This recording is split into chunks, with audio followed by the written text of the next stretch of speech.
bringing the people behind our food to life. Another topic that we're going to talk about today is trellising. There are a couple advantages to doing trellising. One is when plants are growing vertically onto a surface, then you're using less surface area on the ground, so it allows you to put more plants in per area. And then another thing is that especially things like tomatoes, peas, you typically do trellis, pole beans, those crops need to be able to twine up something. But also something like cucumbers people don't usually think about trellising, but if you do, they grow up really nicely. The fruit dangle from the trellis itself, and then you don't get that yellow spot at the bottom of your cucumber as it's resting on the ground.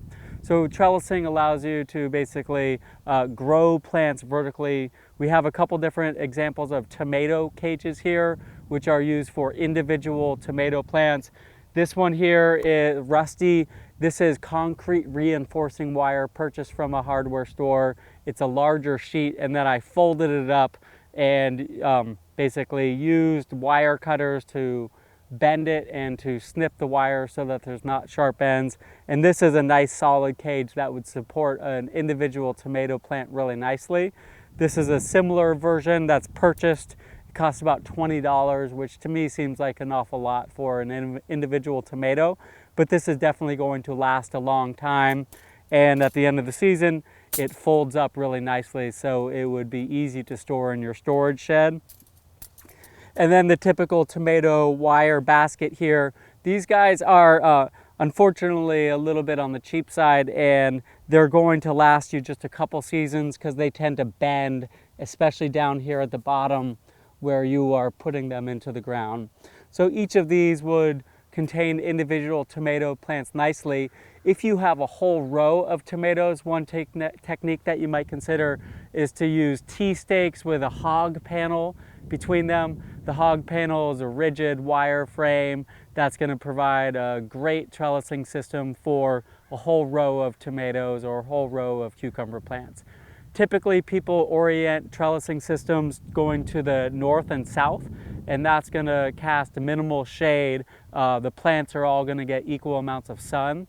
However, if you choose to, you can orient it going east-west, and that way during the middle of the summer on the north side of the trellis, it would be a little bit shady, and that's somewhere that you could sneak in a crop of lettuce or arugula or something like that during the middle of the summer, where it would be protected a little bit from the south by the trellis, and you'd be able to grow greens and things like that where you otherwise couldn't.